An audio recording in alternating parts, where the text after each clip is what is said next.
Hindi editorial में देखा जाए the other monsoon and why it is in the news. बात की जाए India south west monsoon has ended on an optimistic note with 8% more rain than anticipated।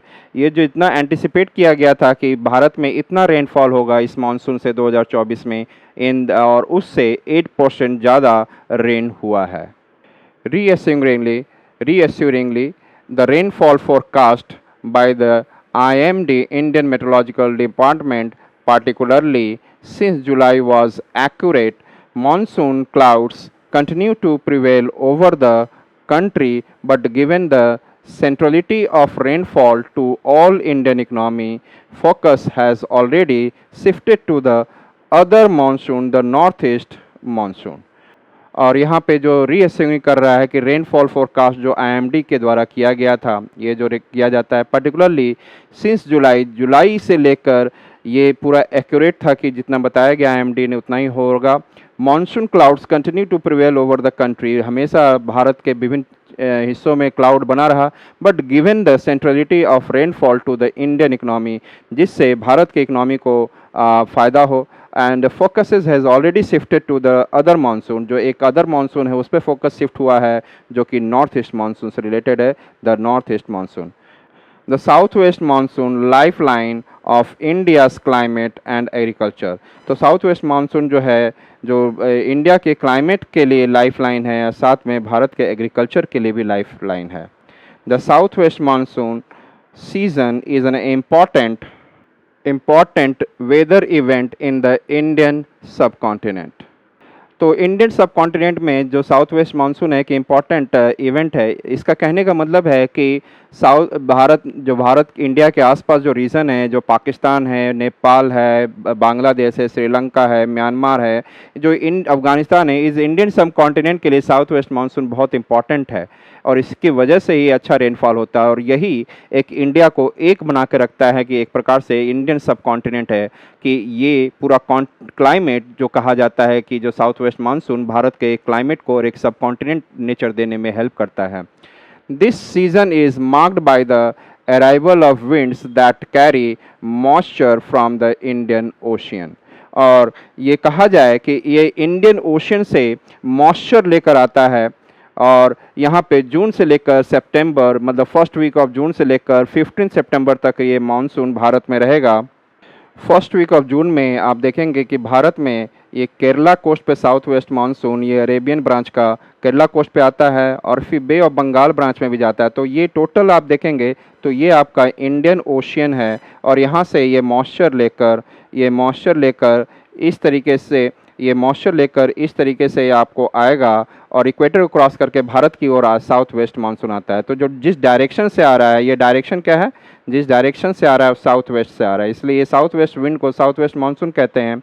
और भारत में ये आकर वेस्टर्न घाट और भारत के विभिन्न क्षेत्रों में और ये साथ साथ में पाकिस्तान, अफगानिस्तान, श्रीलंका, मालदीव, बांग्लादेश, इन सब रीजनों में अच्छा खासा रेनफॉल करता है। तो ये साउथ वेस्ट मानसून और ये फर्स्ट वीक ऑफ जून में as a burst of monsoon कहा जाता है, बर्स्ट ऑफ मानसून के रूप में, बर्स्ट ऑफ मानसून और ऑनसेट ऑफ मानसून के रूप में, मतलब अचानक आता है तो इसलिए burst of monsoon first week of मेला में और 15 सितंबर को ये वापस होने लग जाता है। This monsoon typically begins in the first week of June and ends in the mid September, 15 September around, and this annual weather pattern significantly affects the climate of the region। ये जो एनुअल पैटर्न है जो हमारा देश का, ये हमारे Indian सब कॉन्टिनेंट का, ये यहाँ के क्लाइमेट को अफेक्ट करता है और सितंबर के बाद ये वापस भी जाता है, मतलब सितंबर से अक्टूबर के दौरान फिर ये वापस होता है, फिर नॉर्थ ईस्ट मानसून की तरह एक्ट करता है। It has a major impact on agriculture, water resources and the livelihoods of the people. और इसका इमेंस इम्पैक्ट है भारत पे, इसकी वजह से एग्रीकल्चर होगा जो हमारे फूड सिक्योरिटी को बनाता है, वाटर रिसोर्स अवेलेबल होगा जो ड्रिंकिंग वाटर हो या इंडस्ट्रियल वाटर के लिए हो या एग्रीकल्चर की ज़रूरत हो, वो सब ये वाटर प्रोवाइड करता है south west monsoon. The south west monsoon delivers widespread rainfall which is essential for maintaining ecosystem. तो हर प्रकार के इकोसिस्टम को देखा जाए, इन्वायरमेंट के इकोसिस्टम को देख कर ले आप, किसी या जोग्राफिकल रीजन का इकोसिस्टम ले, या ह्यूमन बींग के या इंडस्ट्रियल इकोसिस्टम ले, या एग्रीकल्चर के इकोसिस्टम को ले, जिसमें एक दूसरे से रिलेटेड हैं, यस और नॉट। तो हर जगह देखा जाए तो ये south west monsoon wide spread जो रेनफॉल है हर इकोसिस्टम के लिए एसेंशियल है। This rainfall also supports the farming economies in countries like India. Bharat के जैसे कंट्री को यस फार्मिंग में सपोर्ट करता है। South west monsoon birth, journey and impact on India. तो इसके जो हम लोग बर्थ देखेंगे, इसकी जर्नी देखेंगे और इसके भारत पे क्या इम्पैक्ट है। तो genesis of the south west monsoon. The start of seasonal winds occurs in May when the low pressure areas over the northwestern plains of India become strong enough to draw in the southeast trade winds from the southern hemisphere। तो ये देखा जाए कि ये हमारा equator है यहाँ पर, और इस इक्वेटर से हमारे यहाँ जो यहाँ पे साउथ ईस्ट ट्रेड विंड चलता है, this is what south east trade wind. तो जो साउथ ईस्ट ट्रेड विंड है इक्वेटर को क्रॉस करके कॉर्लिस फोर्स के कारण ये राइट वार्ड डिफ्लेक्ट हो जाता है। राइट वार्ड डिफ्लेक्ट होकर भारत की ओर ये ऐसा लग रहा है कि ये साउथ वेस्ट डायरेक्शन से आ रहा है, इसलिए इसे साउथ वेस्ट मानसून कहा जाता है।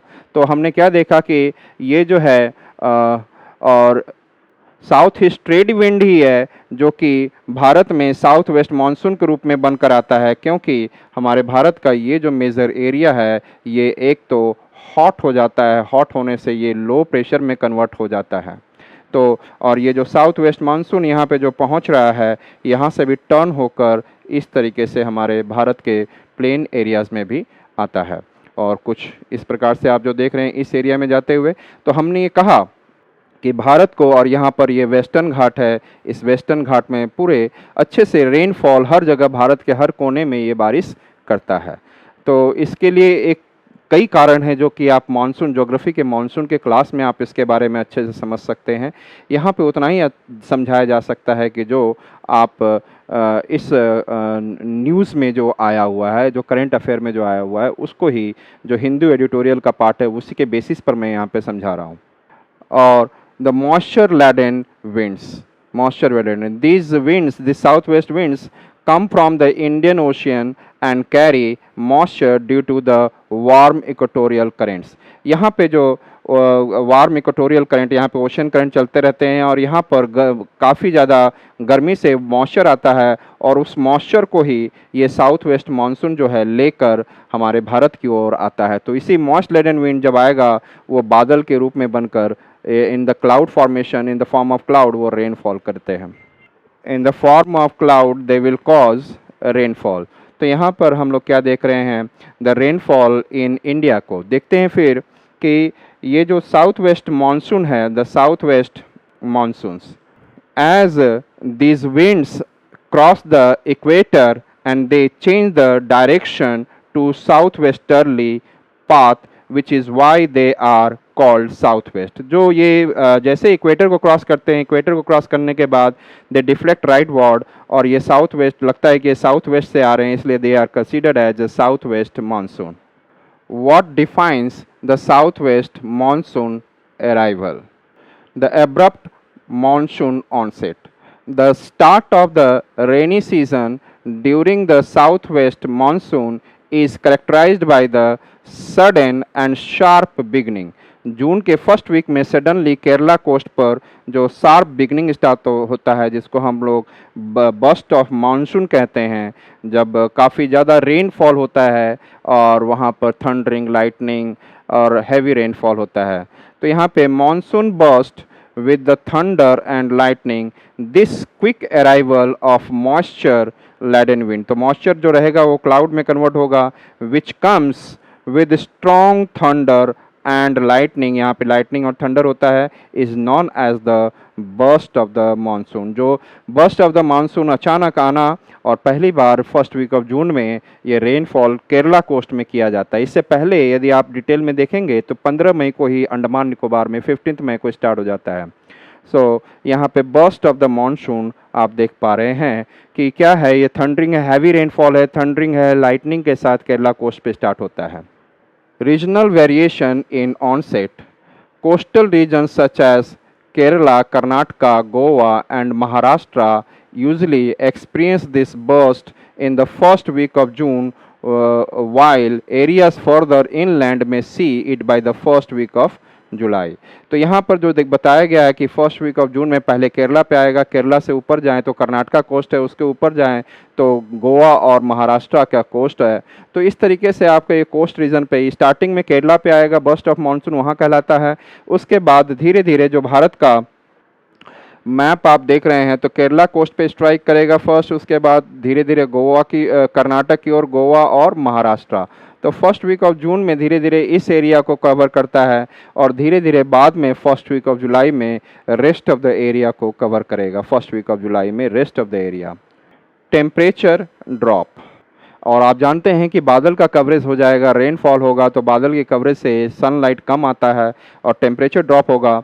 Noticeable decrease in daytime temperature ranging from 5 degrees Celsius to 8 degrees Celsius. This is typically recorded between mid June and mid July.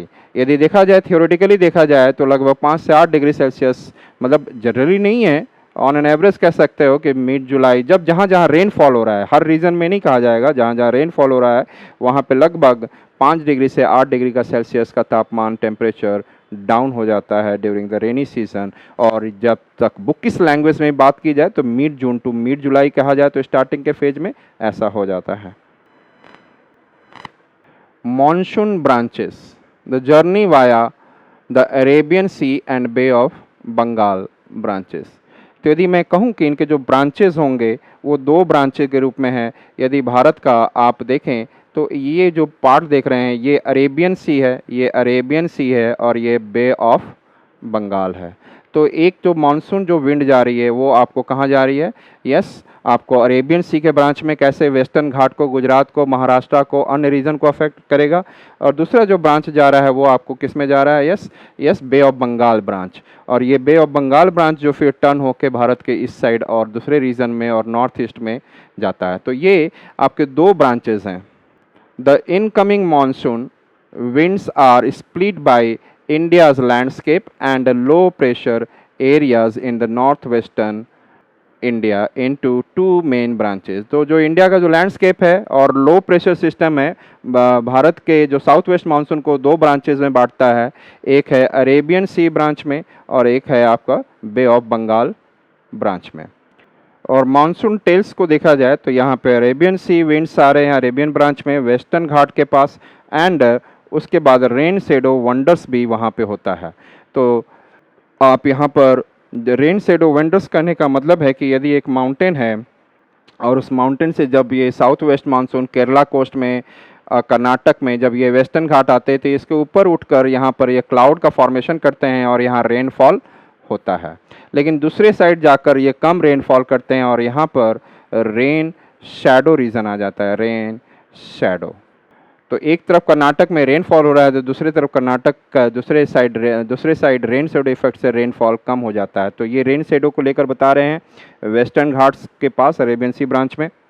The monsoon winds from the Arabian sea divide into 3 branches. The monsoon wind जो है Arabian का 3 branch में बढ़ता है।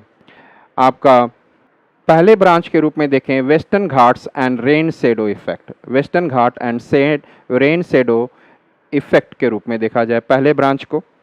The winds rise as they hit the Western Ghats and which cools them down. और जैसे जैसे western घाट पर पहाड़ पर वो चढ़ते रहता है जो अभी आपको दिखाया मैंने, तो वहाँ पर वो ठंडा होते जाता है। And this leads to heavy rainfall between 250 centimetre and 400 centimetre on the windward side of the Sahyadri.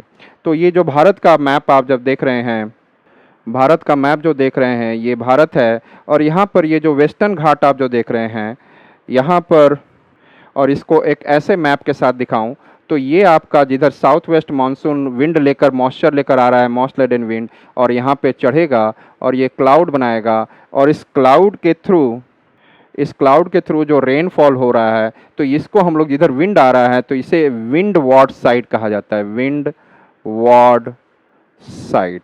और इस विंड वार्ड साइड में लगभग आप देख रहे हैं 200 से 400 सेंटीमीटर, आप ऐसे याद रख सकते हैं।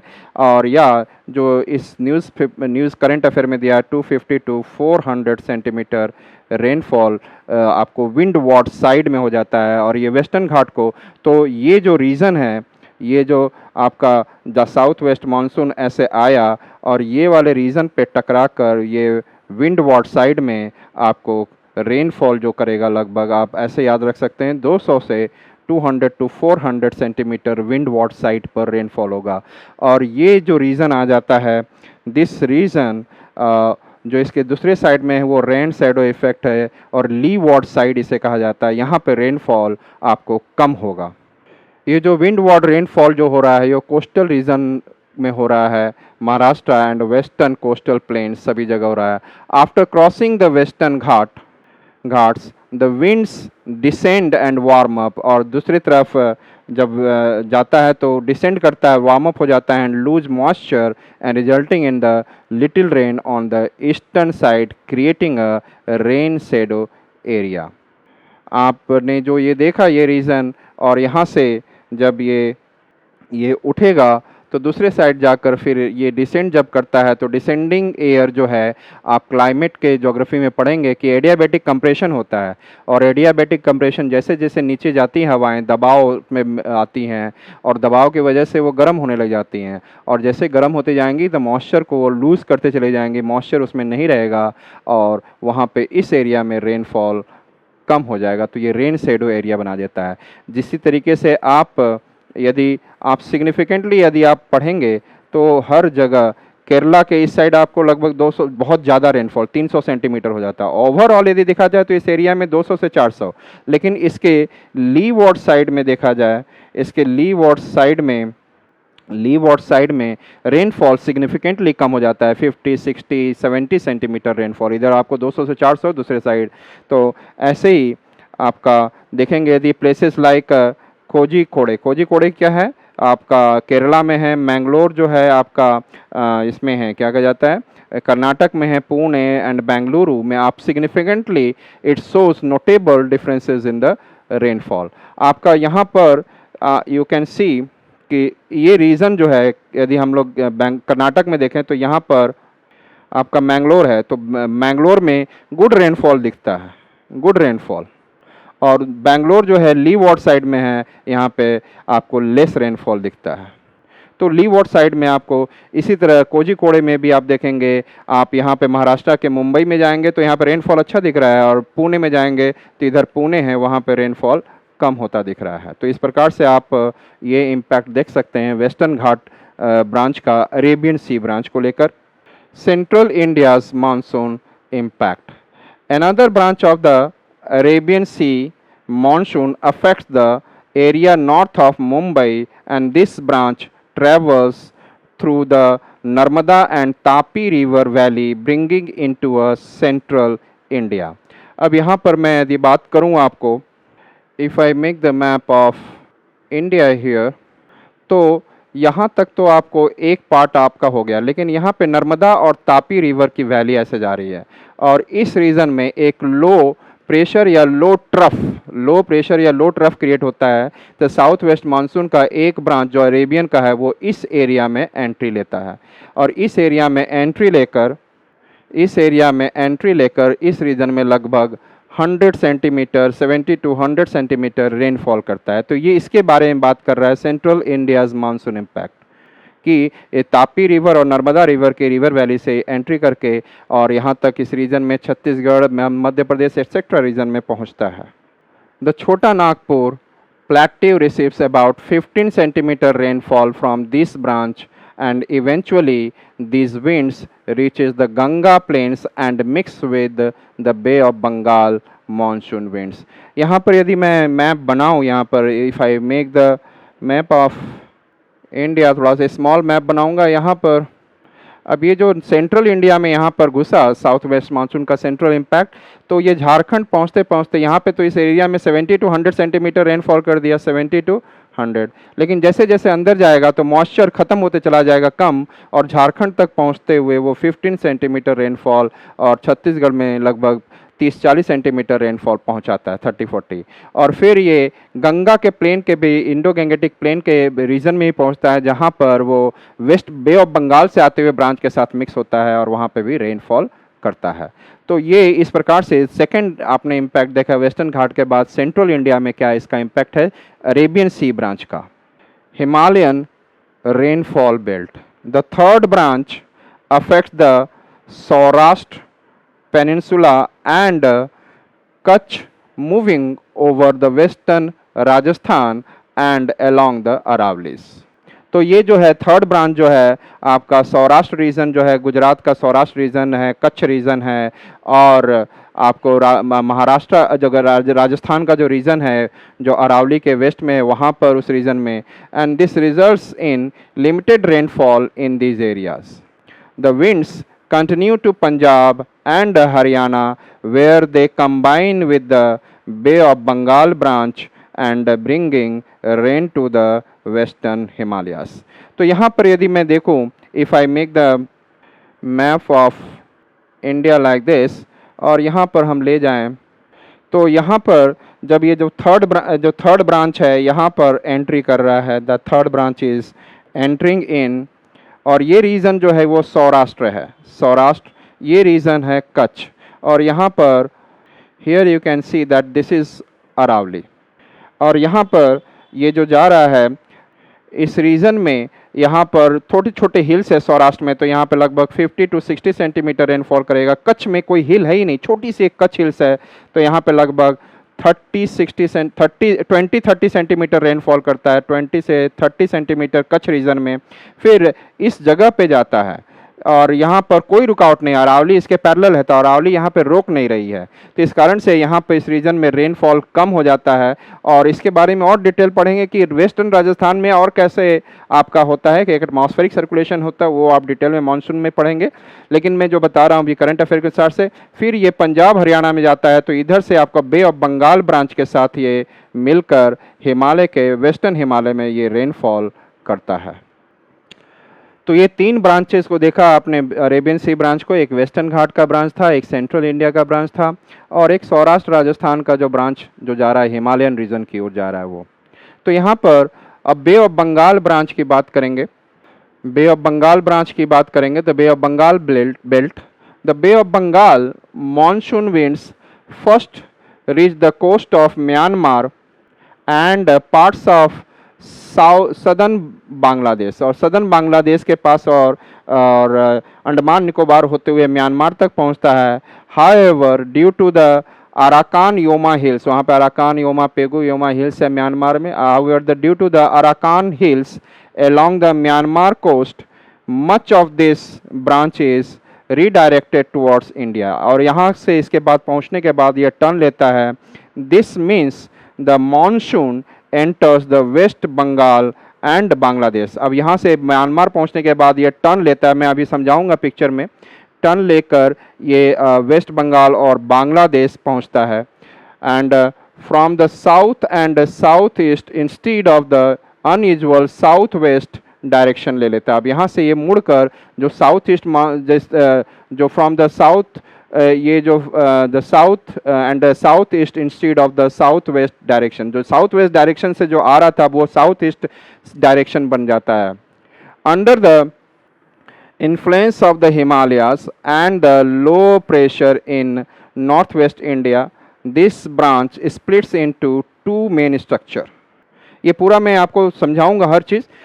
And one stream moves west along the Ganga plains to the Punjab plain, and the other goes north through the Brahmaputra valley, bringing heavy rain to the north and northeast of India.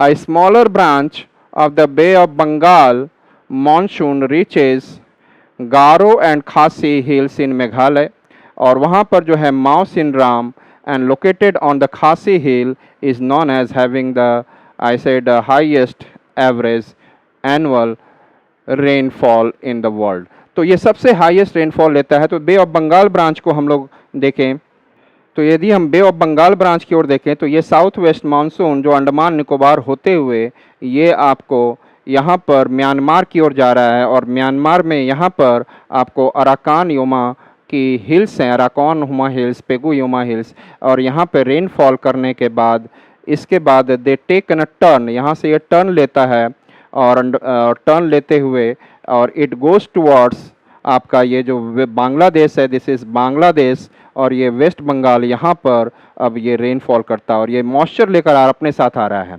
तो एक part आपका इस प्रकार से rainfall करते हुए आपको Indo Gangetic valley और छत्तीसगढ़ होते हुए, मतलब ये जो टर्न ले रहा है इस प्रकार से, और इस रीजन में रेनफॉल करते हुए, क्योंकि ये रीजन काफ़ी क्या है, लो प्रेशर है, गर्म है राजस्थान का रीजन, और ये इस तरीके से टर्न होते हुए जा रहा है।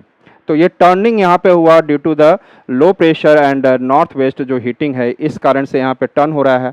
तो ये पूरा रीजन इस प्रकार से रेनफॉल ले रहा है, और एक ब्रांच जो है इधर जो चला गया, किधर चला गया, आपको north and north east of India पूरा रेनफॉल ले रहा है। ये हिमालयन है, और यहाँ पर क्लाउड जो मॉइस्ट है, जो मॉइस्ट लैडन जो विंड में है, ये आपका पूरा ऊपर उठ के रेनफॉल कर रहा है।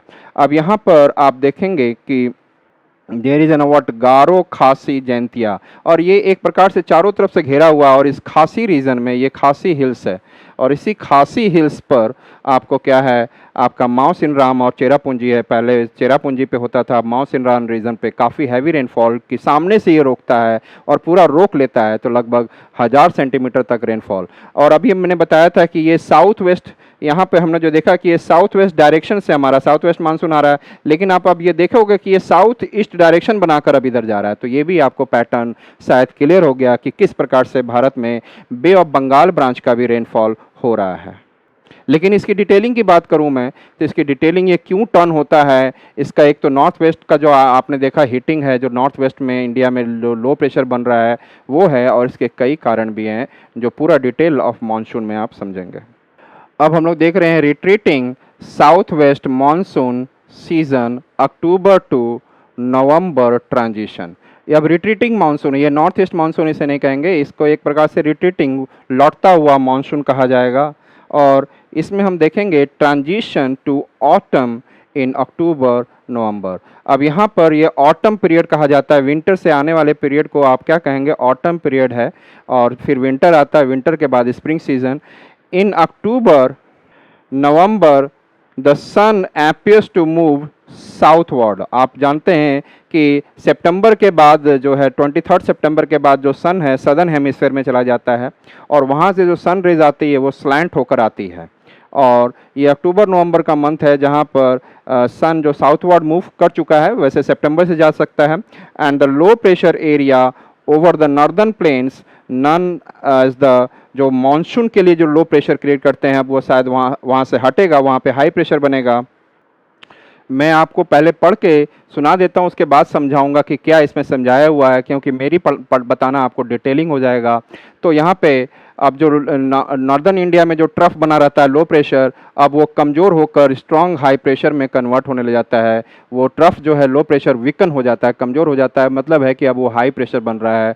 और कभी भी आप नॉर्थ इंडिया में हैं तो आप उस समय आप देखेंगे अपने फ़ोन, आजकल के डेट में क्लाइमेट फ़ोन पे भी अवेलेबल है, हर दिन का वेदर अवेलेबल है, तो वहाँ पे जब प्रेशर सिस्टम को देखेंगे जो मिली बार में आपको या जो दिखाता है, वो मिली बार जो दिखाएगा जो दिखाएगा वो 900, 1003, 1004, 1005 समर सीजन में ऐसा ही दिखाते जाएगा, और ऐसे ही वेरिएशन रहेगा। 1013 1013.15 MB को बोला जाता है 1 एटमॉस्फेरिक प्रेशर, तो उतना नहीं रहेगा, लेकिन विंटर जैसे ही आएगा तो 1013, 1013, 1014 हाई प्रेशर दिखाता है। तो इसका मतलब है कि अब जो ये रिट्रिंग कर रहा है कि क्यों यहाँ से हट रहा है, तो आप भी जानते हैं कि wind move from high pressure to low pressure. अब नॉर्थ इंडिया में लो प्रेशर हट रहा है, अब वहाँ पे हाई प्रेशर बन रहा है, तो वहाँ से विंड वापस होगी।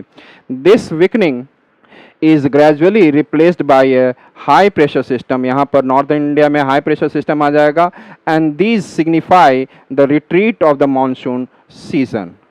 अब यहाँ पे हम देख रहे हैं कि सितंबर के आसपास, बाय द सितंबर मंथ, इस रीजन में आपको ये जो राजस्थान का रीजन दिख रहा है, इस रीजन में धीरे धीरे हाई प्रेशर आ जाता है। यहाँ पे विंड डिसेंड होने लग जाती है, एक जेट स्ट्रीम का कंसेप्ट होता है वो डिसेंड करने लग जाता है और यहाँ से हाई प्रेशर बनने लग जाता है और इसका मतलब है लो प्रेशर हटने लग जाता है, विंड स्टार्ट मूविंग अवे। तो यहाँ पर लगभग आप देख सकते हैं कि सितंबर मंथ के अर्ली में, early of the September month start living sorry this high, यहाँ पे लो प्रेशर बनने लग जाएगा फ्रॉम द राजस्थान। फिर उसके बाद सितंबर एंड होते होते गुजरात हो, एमपी हो, महाराष्ट्र हो, यहाँ से ये लीफ करने लग जाता है और यहाँ पे फिर हाई प्रेशर बनने लग जाता है।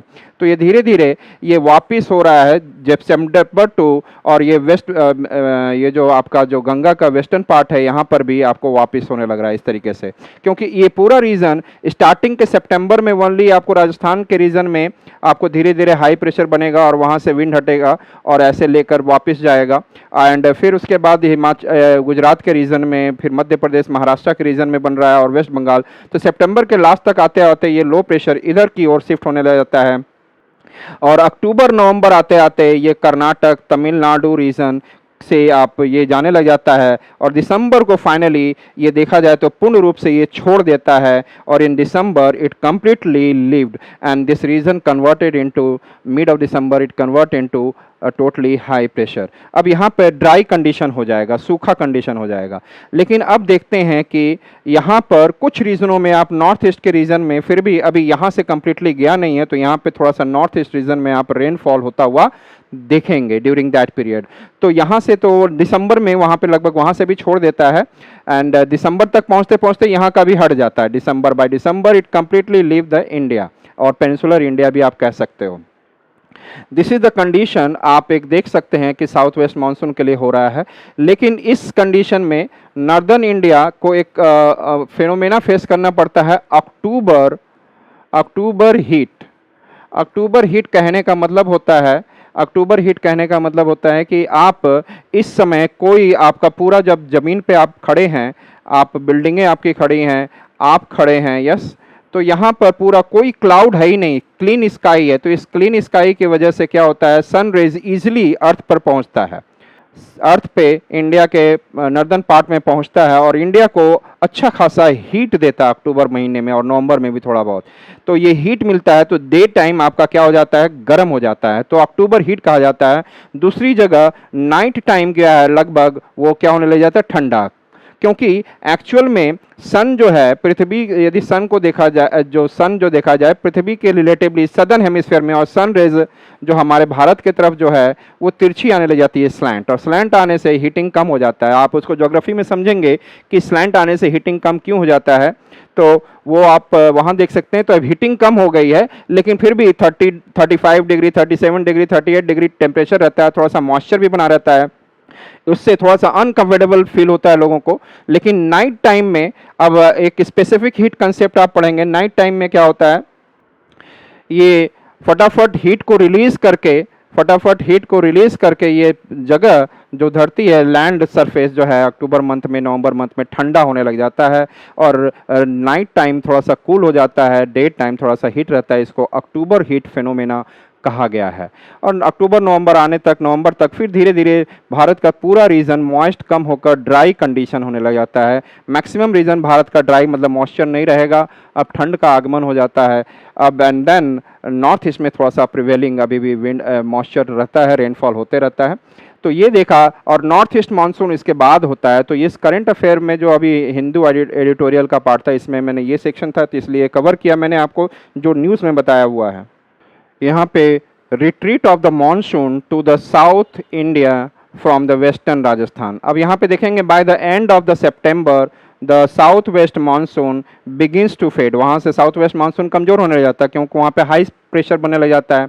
And this change happens as low pressure trough, मतलब लो प्रेशर ट्रफ को लो प्रेशर कहा जाता है, shift southward from the Ganga plain, और गंगा प्लेन और ऊपर से नॉर्थ इंडिया से राजस्थान से शिफ्ट करने लग जाता है और वहाँ पे हाई प्रेशर बनने लग जाता है, लो प्रेशर साउथवर्ड शिफ्ट होने लग जाता है। The monsoon starts to withdraw from the western Rajasthan in early September. ये जो लो प्रेशर और मानसून पहले कहाँ से स्टार्ट होता है, अर्ली सितंबर में, from the Rajasthan. By the end of the September it leaves region such as Rajasthan, Gujarat and western Ganga plain को पूरा वो छोड़ देता है। और फिर नवंबर तक पहुंचते तक bye early November the effects of this low pressure system reach Karnataka and Tamil Nadu. तो अर्ली नवंबर तक कहाँ पहुंच जाता है? कर्नाटक तमिलनाडु। और फिर नवंबर के लास्ट तक पहुंचते पहुंचते वहाँ से भी ये लो प्रेशर हट जाता है, अब वहाँ high pressure. And by the mid December the monsoon completely exist the southern peninsula, पूरा सदर्न पेनिनसुला, भारत का सदर्न पेनिनसुला को भी छोड़ देता है। अब यहाँ एक कंसेप्ट है, what is October heat and cool nights. October and November represents a shift from the hot rainy season to the dry winter weather। अब धीरे धीरे अक्टूबर नवंबर एक ऐसा ट्रांजिशन जोन है, उससे पहले गर्मी और रेनफॉल हो रहा था, अब ये ठंड की ओर नवंबर में पहुंचेगा। तो इसका मतलब है कि इस बीच के ट्रांजिशन पीरियड को अक्टूबर हीट कहा जा रहा है। और इस समय day time temperatures remain high while nights become cool and pleasant. यह मैं समझा चुका हूँ, जो मैं पढ़ के दिखा रहा हूँ वो केवल आपको समझाया जा चुका है। The soil remains moist during this transition. तो थोड़ा सॉयल इसमें इस ट्रांजिशन पीरियड में अक्टूबर हीट में सॉयल में मॉइस्चर रहता है। Due to high temperature and humidity day time weather can feel quite uncomfortable. High temperature और ह्यूमिडिटी थोड़ी सी रहती है, ज़्यादा नहीं, इससे आपको अनकंफर्टेबल फील होता है। Often this is refer to as October heat, इसे अक्टूबर हीट कहते हैं। In the latter part of October northern India experience as a quick drop in temperature. और देखेंगे कि अक्टूबर के लास्ट आते आते तक थोड़ा सा टेम्परेचर और भी नॉर्दर्न इंडिया में क्विकली टेम्परेचर डाउन हो जाता है। और आपको बताया था स्लैंटिंग ऑफ सन रेज, ये सारे कारण सन जो है अपेरेंटली सदर्न हेमिस्फीयर की ओर शिफ्ट हो चुका है। By the late October northern India remains dry while the eastern regions of the peninsula may still receive rain।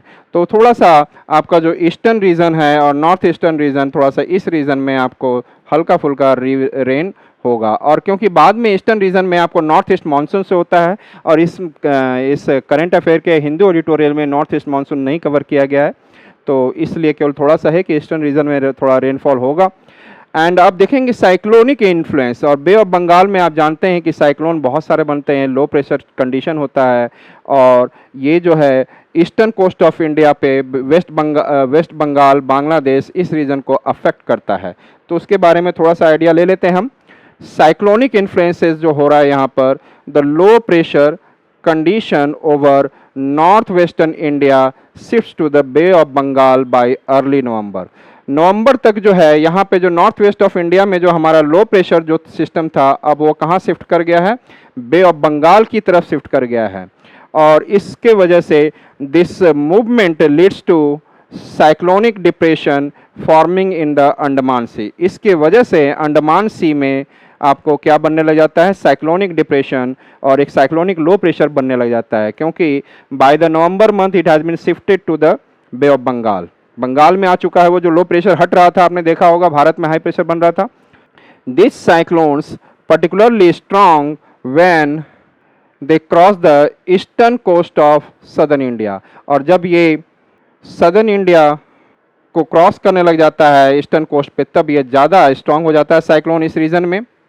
They cross the eastern coast of southern India can cause significant damage to the river deltas like the Godavari, Krishna and Kaveri. आप जानते हैं कि तमिलनाडु में आपको Kaveri delta है, और आंध्र प्रदेश के coastal region में गोदावरी और कृष्णा डेल्टा है। यहाँ के स्ट्रक्चर को आसपास को डैमेज करता है। while these storms also affect West Bengal, Bangladesh and Myanmar, and they are less common in the Arabian sea. Arabian sea में आप देखें, भारत में यदि साइक्लोन, वर्ल्ड के साइक्लोन को देखा जाए तो भारत में लगभग बे ऑफ बंगाल में 8 to 10% आता है, और अरेबियन सी में लगभग 2 to 3% साइक्लोन आता है। तो सबसे ज़्यादा बे ऑफ बंगाल में आता है। And the Coromandel coast mainly receive rainfall from this cyclonic events. और इस साइक्लोनिक इवेंट से कोरोमंडल कोस्ट में रेनफॉल होता है। कोरोमंडल कोस्ट का मतलब है लगभग आप जो कृष्णा, गोदावरी कृष्णा में देख रहे हैं, कृष्णा डेल्टा से लेकर कावेरी डेल्टा के बीच का रीजन जो है उसको आपको कोरोमंडल कोस्ट कहते हैं, कोरोमंडल कोस्ट। और यहाँ पर इस साइक्लोनिक रेनफॉल से अच्छा खासा रेनफॉल होता है।